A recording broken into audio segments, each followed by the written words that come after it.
राधे राधे, जय श्री कृष्णा, ओम नमः शिवाय।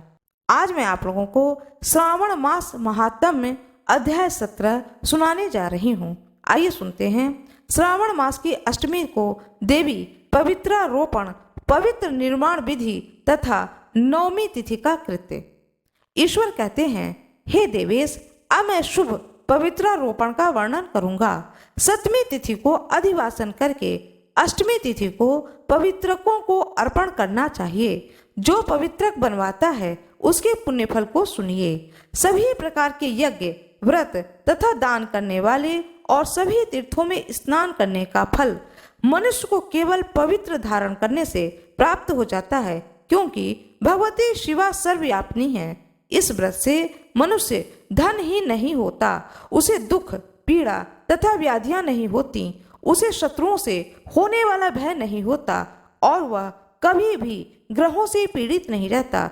इससे छोटे बड़े सभी कार्य सिद्ध हो जाते हैं। हे वत्स, मनुष्यों तथा राजाओं के विशेष करके स्त्रियों के पुण्य की वृद्धि के लिए इससे श्रेष्ठ कोई अन्य व्रत नहीं है। हे तात, सौभाग्य प्रदान करने वाले इस व्रत को मैंने आपके प्रति स्नेह के कारण बताया है। हे ब्रह्मपुत्र, श्रावण मास के शुक्ल पक्ष की सप्तमी तिथि को अधिवासन करके देवी के प्रति उत्तम भक्ति से संपन्न वह मनुष्य सभी सामग्रियों से युक्त होकर सभी पूज्य द्रव्यों, गंध, पुष्प, फल आदि अनेक प्रकार के नैवेद्य तथा वस्त्राभरण आदि संपादित करके इनकी शुद्धि करें। इसके बाद पंचगव्य का प्राशन कराएं, चरु से दिग्बली प्रदान करें तथा अधिवासन करें। उसके बाद सदृश वस्त्रों तथा पत्रों से इस पवित्र को आच्छादित करें।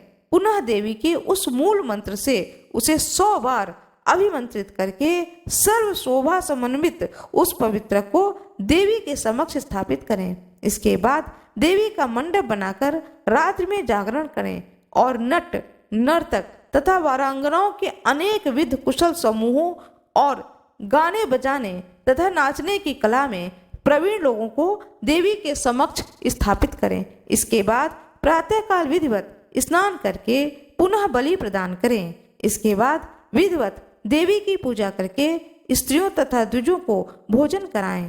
पहले देवी को पवित्र अर्पण करें और अंत में दक्षिणा प्रदान करें। हे वत्स, अपने सामर्थ्य के अनुसार कार्य सिद्ध करने वाले उस नियम को धारण करें। राजा को प्रयत्नपूर्वक स्त्री के प्रति आसक्ति, जुआ, आखेट तथा मांस आदि का परित्याग कर देना चाहिए। ब्राह्मणों तथा आचार्यों को स्व अध्याय का और वैश्यों को खेती का कार्य तथा व्यवसाय नहीं करना चाहिए। 7, 5, 3, 1 अथवा आधा दिन ही त्याग पूर्वक रहना चाहिए और देवी के कार्यों में निरंतर अपने मन में आसक्ति बनाए रखनी चाहिए। हे मुनि सत्तम, जो बुद्धिमान व्यक्ति विधान पूर्वक पवित्रारोपण नहीं करता है उसकी वर्ष भर की पूजा व्यर्थ हो जाती है। अतः मनुष्यों को चाहिए कि देवी परायण तथा भक्ति से संपन्न होकर के प्रत्येक वर्ष शुभ पवित्रारोपण अवश्य करें। कर्क अथवा सिंह राशि में सूर्य के प्रवेश करने पर शुक्ल पक्ष की अष्टमी तिथि को देवी को पवित्र अर्पित करना चाहिए। हे सनत कुमार, इसके न करने में दोष होता है, इसे नित्य करना बताया गया है। सनत कुमार बोले, हे देव, हे महादेव, हे स्वामी, आपने जिस पवित्र का कथन किया वह कैसे बनाया जाना चाहिए उसकी संपूर्ण विधि बतलाएं।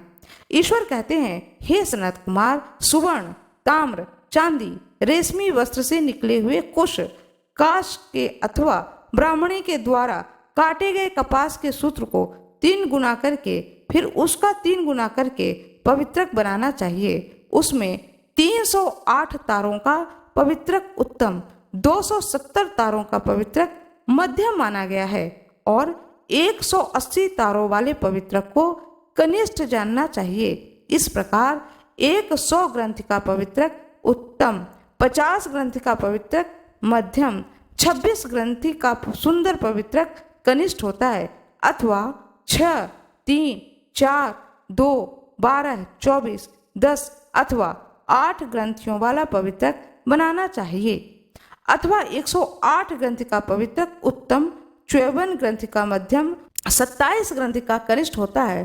प्रतिमा के घुटने तक का लंबा पवित्रक उत्तम, जंघा तक लंबा पवित्रक मध्यम, नाभि पर्यंत पवित्रक अधम कहा जाता है। पवित्रक की सभी शुभ ग्रंथियों को कुमकुम से रंग देना चाहिए। इसके बाद अपने समक्ष शुभ सर्वतोभद्र मंडल पर देवी का पूजन करके कलश के ऊपर बांस के पात्र में पवित्रकों को रखें।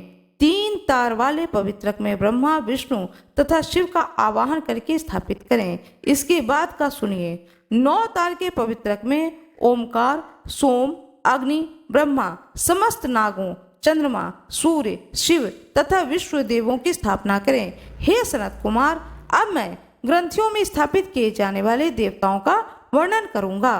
क्रिया, पौरुषी, वीरा, विजया, अपराजिता, मनोन्मनी, जाया, भद्रा, मुक्ति और ईशा ये देवियां हैं। इनके नाम के पूर्व में प्रणव तथा अंत में नमः लगाकर ग्रंथ के संख्या के अनुसार आवाहन करके चंदन आदि से इनकी पूजा करनी चाहिए। इसके बाद प्रणव से अभिमंत्रित करके देवी को धूप अर्पण करें। हे सनत कुमार, मैंने आपसे देवी के इस शुभ पवित्रारोपण का वर्णन किया। इसी प्रकार अन्य देवताओं का भी पवित्रारोपण प्रतिपदा आदि तिथियों में करना चाहिए। उन देवताओं को मैं आपको बताता हूँ। कुबेर, लक्ष्मी, गौरी, गणेश, चंद्रमा, बृहस्पति, सूर्य, चंडिका, अम्बा, वासुकी, ऋषिगण, चक्रपाणि, अनंत, शिवजी, ब्रह्मा और पितर। इन देवताओं की पूजा प्रतिपदा आदि तिथियों में करनी चाहिए। यह मुख्य देवता का पवित्रारोपण है।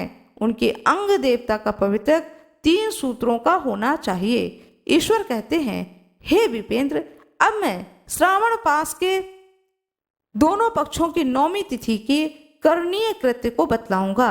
इस दिन कुमारी नामक दुर्गा की यथाविधि पूजन करनी चाहिए। दोनों पक्षों की 9वीं के दिन नक्त व्रत करें और उसमें दुग्ध तथा मधु का आहार करें अथवा उपवास करें। उस दिन कुमारी नामक उन पाप नाशनी दुर्गा चंडिका की चांदी की मूर्ति बनाकर भक्ति पूर्वक सदा उनका अर्चन करें। गंध, चंदन, कनेर के पुष्प, दशांग धूप और मोदकों से उनका पूजन करें। उसके बाद कुमारी कन्या, स्त्री तथा विप्र को श्रद्धा पूर्वक भोजन कराएं। फिर मौन धारण करके स्वयं बिल्व पत्र का आहार ग्रहण करें। इस प्रकार जो मनुष्य अत्यंत श्रद्धा के साथ माँ दुर्गा की पूजा करता है वह उस परम स्थान को जाता है जहाँ देव बृहस्पति विद्यमान है। हे विधि नंदन, यह मैंने आपसे 9वीं तिथि का कृत्य कह दिया। यह मनुष्य के सभी पापों का नाश करने वाला, सभी संपदाएं प्रदान करने वाला, पुत्र पौध आदि उत्पन्न करने वाला और अंत में उन्हें उत्तम गति प्रदान करने वाला है। इस प्रकार श्री स्कंद पुराण के अंतर्गत ईश्वर सनत कुमार संवाद में श्रावण मास महात्म्य में अष्टमी तिथि को देवी पवित्रारोपण नामक 17वां अध्याय पूर्ण हुआ। ओम नमः शिवाय। भगवान श्री कृष्ण की जय हो। आशा करती हूँ कि आप लोगों को यह कथा बहुत ही अच्छी लगी होगी। कृपया वीडियो को लाइक करिएगा, चैनल को सब्सक्राइब करिएगा, बेल आइकन दबाना ना भूलिएगा। आप लोगों का बहुत बहुत धन्यवाद।